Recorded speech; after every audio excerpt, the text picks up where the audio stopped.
Raha Ibrahim Ali, je suis professeur d'anglais depuis bientôt 16 ans. Mon métier consiste à donner des cours, à faire l'appel lorsque les élèves rentrent, à préparer à la maison les cours, mais aussi les devoirs, et à corriger. D'accord. Alors, le lieu de travail, je travaille la plupart du temps dans une salle de classe. Majoritairement, nous, les enseignants, nous travaillons dans des salles de classe, même s'il y a certains profs, comme les profs d'EPS, qui travaillent en dehors de la salle de classe, et aussi les heures de ce qu'on appelle les sorties scolaires, qui peuvent se dérouler en dehors des classes, mais majoritairement, nous travaillons dans des salles de classe. Nos équipements sont, moi personnellement, avant, j'étais professeur pour les élèves, on va dire normal, les élèves voyants. Donc, je travaillais avec des livres, les CD pour les faire écouter, voilà, les matériels, les livres, les élèves écrivaient et c'était, voilà. Maintenant, je travaille avec des élèves non-voyants, ce qui fait que les élèves utilisent des machines de braille. Moi aussi, j'en ai une et eux aussi, ils en ont une, ce qui fait que j'ai appris, j'ai été formée pour ça. Et voilà, je suis capable de taper des textes pour le donner comme devoir à la maison. Eux, ils sont capables de lire le braille et voilà, l'enseignement se passe de cette manière. La seule différence, c'est que avec un élève non-voyant, nous sommes obligés d'expliquer beaucoup plus qu'un élève qui voit. Et les cours sont par conséquent plus lents, on va dire plus lents. Nous travaillons plus lentement qu'avec des élèves normaux, on va dire voyants. Quelle est l'utilité de votre métier? Mon métier consiste d'abord à apprendre, à faire apprendre cette langue aux élèves.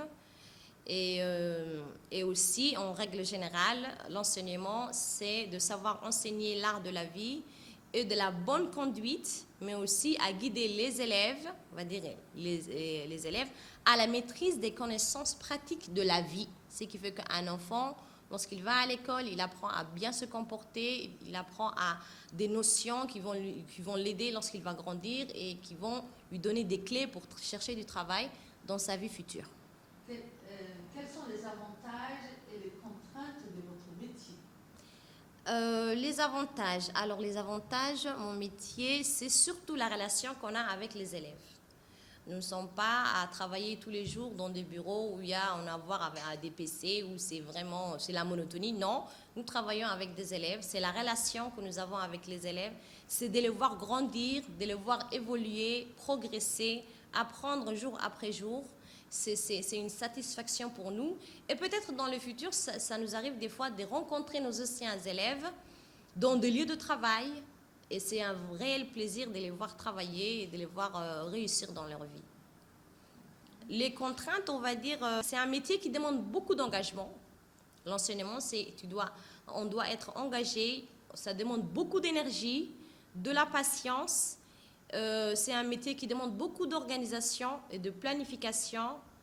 On doit aussi gérer nos émotions et par conséquent gérer les émotions des élèves. C'est les contraintes, on va dire, qu'on a dans ce métier. Quels sont vos horaires de travail? Nos horaires de travail changent d'année en année parce que nous avons ce qu'on appelle un emploi du temps. Nous devons suivre l'emploi du temps. Un jour, je peux commencer à 7h30, un autre jour à 9h, je peux avoir une après-midi. Voilà, ça change. Mon emploi du temps change d'année en année, ce qui fait que j'ai un emploi du temps flexible, on va dire. Quels sont les métiers qui ressemblent au vôtre? Je peux dire qu'aucun métier ne ressemble au mien. Enseigner, c'est le seul métier où on donne du savoir. Mais en termes de relations humaines, je peux dire que les médecins, mais aussi les forces de l'ordre entrent en jeu du moment qu'ils ont eux aussi affaire avec des humains. Il y a la relation humaine qui rentre en compte. Quelles sont les études à faire pour exercer votre métier? Pour être enseignant, avec le nouveau curriculum, nous devons avoir un minimum une licence dans la matière, licence ou plus dans la matière. Par exemple, moi je suis prof d'anglais, je dois avoir une licence d'anglais. Prof d'histoire, il doit avoir une licence d'histoire et ainsi de suite. Et faire une formation aussi pour ensuite accéder au métier de prof. Que diriez-vous à quelqu'un qui veut faire ce métier?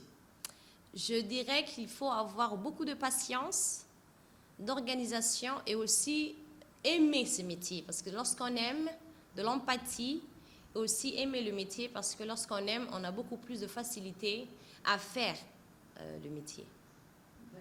Vous travaillez seul ou en équipe? La plupart du temps, je travaille seule.